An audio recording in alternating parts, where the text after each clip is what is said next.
Yes, Zuma Dogg, 2012 candidate for mayor, ZumaDogg.com.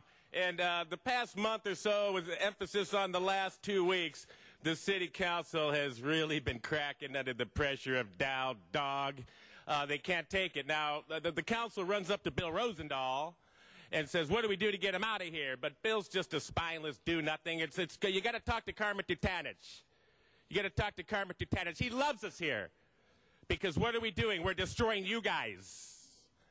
Okay, so Bill wasn't here for his own roast yesterday, so let me just recap. We got somebody called Bill Rosendahl, and it's a real public safety issue in the city of Los Angeles because he suffers from a disease called Rosendahlism.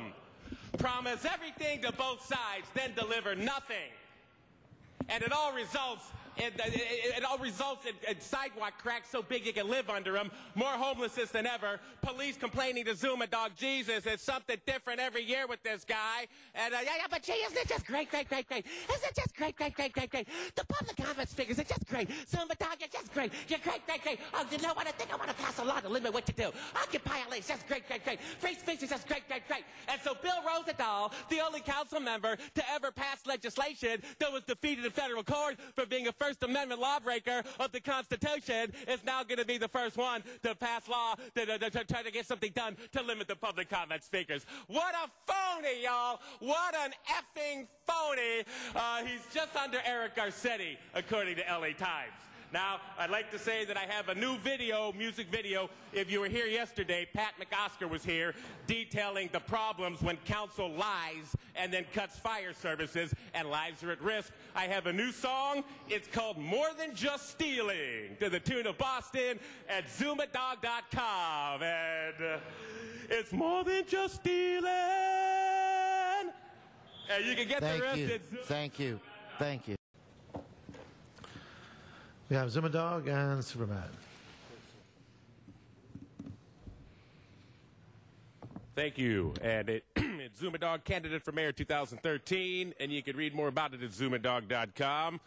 This is the #1 issue I've spoken about over the past 6 years since I've been coming to City Hall, and it's the most important issue because it's about housing. Now, we just had some people that talk about the national level with the banks and the foreclosures, but we have our own little scam going on right here in the city locally, and it's called the LA Housing Department, and it's called the Rent Escrow Department, and it's so out of control that the FBI had to become involved. That's right.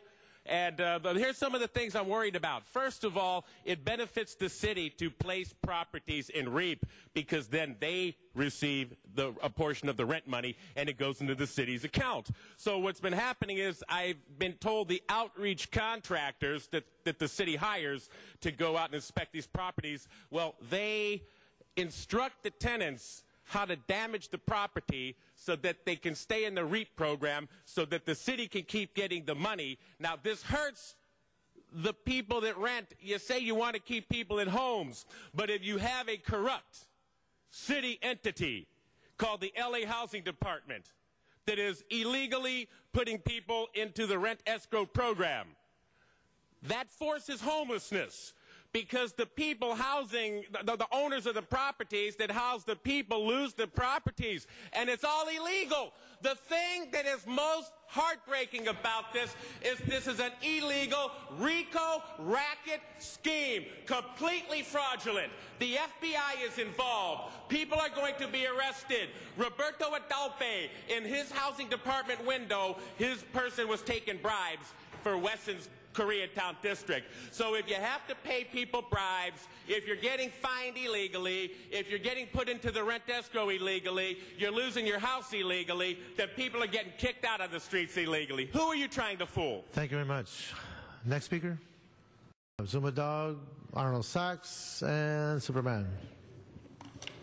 Zuma Dogg, Arnold Sachs. 12.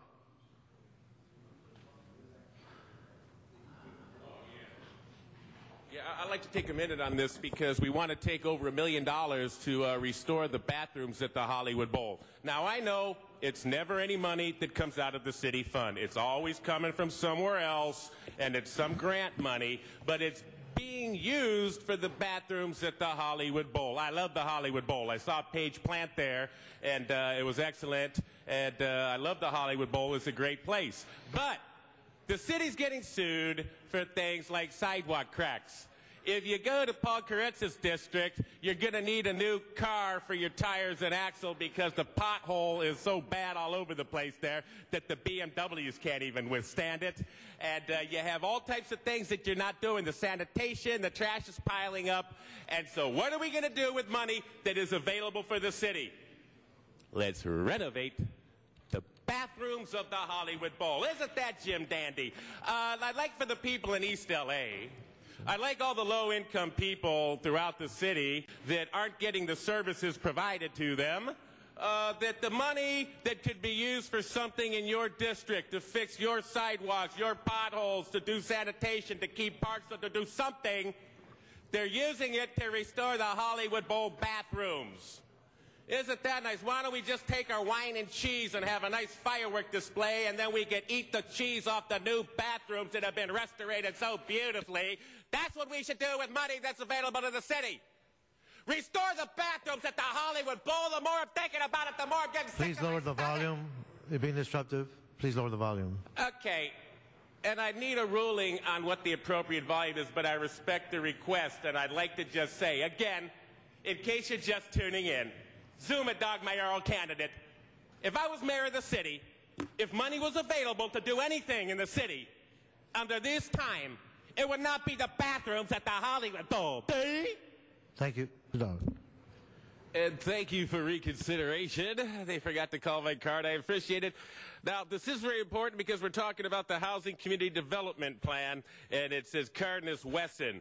So right off the bat, it's like Snoop and Dre of the two shady factions in the city teaming up here. So I'm very concerned. Here's some things to look for. First of all, what numbers were used for this community plan? Because it's come to my attention in the Hollywood community plan that they are like switching back and forth between census numbers and SCAG numbers, which SCAG is just, it's like using modeling projections of the fire department as opposed to real census. So I want to make sure real numbers are being used for this. And I'm hearing laughter in Tony Cardenas. Tony Cardenas is laughing.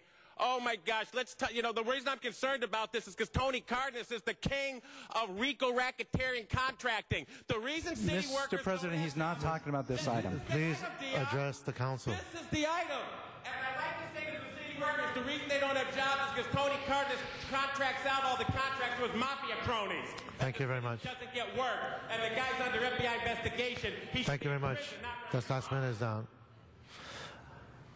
Okay, see no one on the queue. Let's open the roll, close the roll, and tabulate the